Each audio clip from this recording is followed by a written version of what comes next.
우리 같이 콜로노스의 오이디푸스 읽어봤는데요. 어떤 생각이 좀 드세요?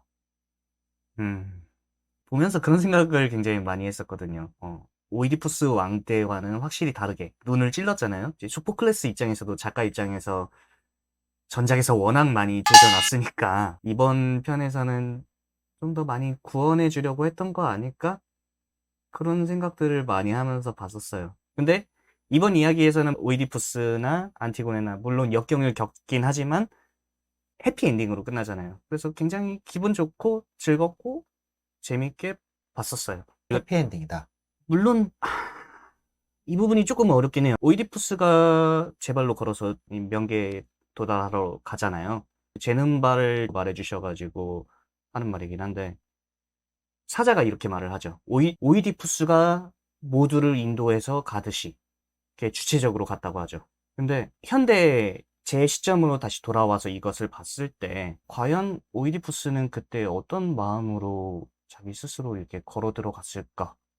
그런 궁금증이 계속 남더라고요. 도토리님의 질문을 정리해보면, 콜로노스의 오이디푸스를 보면은 오이디푸스가 무언가를 정리하려고 한다는 느낌이 든다는 거예요? 네, 그럼 뭘 정리하려고 했을까요?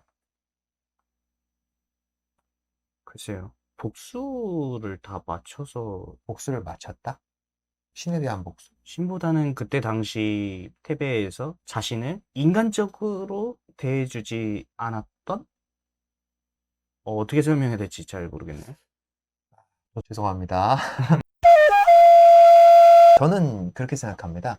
요, 지금 콜로너스의 오이디푸스 플롯 전개를 길게 이제 나열을 해드렸는데, 아까 처음에도 말씀드렸지만, 뭐 에피소드가 굉장히 많죠. 그리고 그 사건들이 조밀하게 서로 연계가 되지 않는 듯한 느낌이 좀 드실 거예요. 갑자기 누가 막 들어오고, 무슨 일이 갑자기 일어나고, 갑자기 신이 너 죽을 때 됐다 알려주고, 급박하게 모든 사건들이 이 진행됨에 있어가지고, 여러 사건들이 개연성 없이 들어오는 에피소드들이 있거든요. 그러다 보니까는 흥미가 떨어진다라고 말씀하시는 분들이 굉장히 많습니다. 그런데 이렇게 한번 생각해 보셨으면 좋겠어요.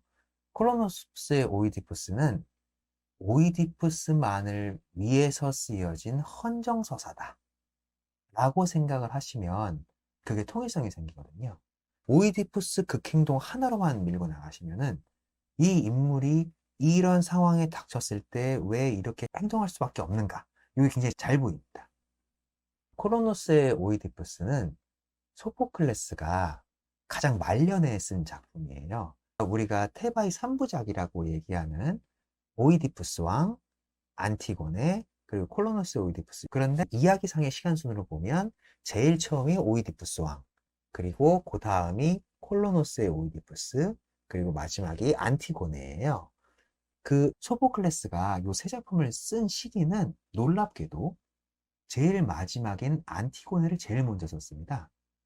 그 다음에 오이디푸스 왕을 썼고요. 그리고 마지막으로 오이디푸스 왕과 안티고네 사이에 있었던 일, 즉 오이디푸스는 어떻게 죽음을 맞이하는가 라는 주제를 가지고 요 사이에 있었던 일을 쓴 것이 콜로너스의 오이디푸스거든요. 그리고 죽기 직전 말년에 요 콜로노스 오이디푸스를 썼는데 요때 소포클레스가 거주하고 있던 아테네는 당시 상황이 어땠냐면 펠로폰네소스 전쟁에서 져가지고 국가에 이 망조가 들어있는 상태였어요. 그러다 보니까는 그러한 국가의 흥망성쇠 중에서 이제 망쇠의 길로, 그 쇠락의 길로 접어든 이런 시기에 이 콜로노스 오이디푸스를 썼거든요. 그러면은 아마 제가 생각하기엔 그렇습니다. 소포클레스는 영혼의 마음을 담지 않았을까? 지금 국가가 어려워.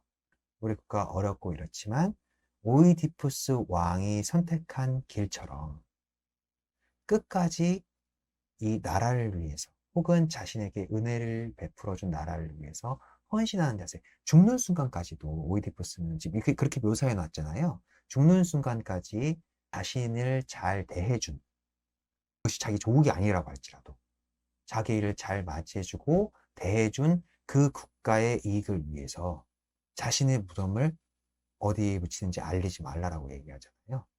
아마 그러한 엔딩을 보여줌으로써 그 당시에 아테나의 사람들은 이제 이 극을 볼 테니까, 아, 아테나가 이렇게 희곡석에서까지 신들의 어떤 영험한 효력을 받고 있구나. 아테나이는 축복받은 나라. 그러니까 우리 힘내서 살아가야 되지 않을까? 라는 이러한 메시지를 전달하기 위해서 음, 요 콜로노스의 오이디푸스, 그러니까 오이디푸스가 마지막에 묻힌 곳은 아테나이의 변경 그 외 지역인 콜로노스, 그곳 어딘가에 오이디푸스가 묻혀 있다. 그리고 그 오이디푸스가 묻혀 있으니까 우리나라는 패하지 않을 수 있는 신의 신탁을 받은 그러한 도시다. 라는 이런 메시지를 간접적으로 전함으로써 그때 당시 이 공연을 봤던 시민들에게 계속되는 전쟁의 패전으로 인해서 힘들어하는 백성들의 마음을 이제 위로해주고자 이런 작품을 쓴 게 아니었을까. 음. 라는 생각을 해봅니다. 이건 뭐 제 개인적인 생각이에요. 그렇기 때문에 뭐 어디 가서 인용하시면 안 됩니다. 아무튼 그러면서도 이 극 내에서의 오이디푸스라는 인물을 오염시키지는 않잖아요. 이 소포클레스가 대단한 지점은 오이디푸스의 마지막을 쓸 때, 이 소포클레스는 그 당시에 굉장한 인싸였습니다. 그러니까는 그 나라에서 같이 알고 지냈던 학자들, 제가 지금 이름만 나열해 드려도 여러분들은 뭐 더 이상 한번 다 들어보셨던 이름들일 거예요. 그 당시에 같이 교류했던 사람들이 일단 소포클레스 자체는 극작가로 데뷔하기 이전에는 정치 활동을 먼저 시작했거든요. 그때 당시 그리스 도시국가들이었잖아요. 그리고 그 사람들이 이제 델로스 동맹이라고 해가지고 동맹을 맺잖아요. 그 동맹들이 그 군사 자금을 이제 아테나로 모아서 한 곳에서 운영했잖아요. 조공 관리 역할을 소포클레스가 했어요. 그리고 그때 당시에 페리클레스, 이거 들어보신 적 있으실 거예요. 그리고 투키디데스, 그 사람들과 함께 실제로 그때 당시에 군사 참모 역할을 했습니다. 그러고 나서 안티고네를 쓰거든요. 사실 그 참모직에 발탁되기 이전에 안티고네를 쓴 건 맞아요. 그런데 이제 안티고네를 쓰고 이 공연이 워낙 흥행을 하니까 사람들한테 이 소포클레스에 대한 인기가 높아졌겠죠. 저 사람은 정치 활동을 하는 사람인데 글도 이렇게 잘 써? 뭐 이런 어떤 호감으로 작용을 했겠죠. 그래서 군사 참모 역할직도 겸합니다. 그러면서 그 외에 정치 활동만 한 것이냐? 아니에요. 그때 당시에 역사를 썼던 헤로도토스, 그리고 건축가 피디아스. 피디아스는 파르테논 신전 만든 사람입니다. 그리고 아낙시고라스라는 철학자, 그리고 같이 비교경연대에서 경합을 다뤘던 아이스킬로스라던가 유리피데스라던가 아리스토파네스 이런 사람들과 다 교류를 했어요. 그러니까 어마어마한 핵인싸예요. 어마어마한 핵인싸. 이런 사람이 마지막에 오이디푸스의 마지막을 쓸 때에는 어떤 자기만의 의견이나 그 간절한 마음도 담겨 있을 수 있지만 제가 보기에는 이 인물을 더 깊이 있게 보여줘야겠다. 라는 이 일념 하나로 그의 마지막 서사를 써낸 게 아닌가 라는 생각을 해봅니다. 그리고 그에게 주어진 마지막 신탁. 그 마지막 신탁은 아폴론이 주거든요. 아폴로는 이런 면에서는 정말 지혜의 신이지만 어느 정도 좀 따뜻한 온정도 보이는 것 같기도 해요. 마지막 신탁은 그래도 뭐랄까 이 지금까지 받았던 저주를 해로할 수 있는 어떤 방법을 가르쳐주는 이정표 같은 신탁을 내어주잖아요. 너를 반갑게 맞이해주고 이렇게 환대하는 그런 국가에 가서 묻히게 되면 내가 그 나라한테는 큰 이익을 가져다 주겠다. 신탁을 내려주잖아요. 그런 의미에서 봤을 때 이 극은 오이디푸스를 위한 헌사다. 그리고 그 헌사로만 그치는 것이 아니라 그 마지막 순간까지도 그 당시 그리스인들이 인간과 인간 사이에서 어떻게 관계를 맺고 지금 현대와 그렇게 크게 다르지 않은 그런 인간적인 모습들을 보여주고 있는가.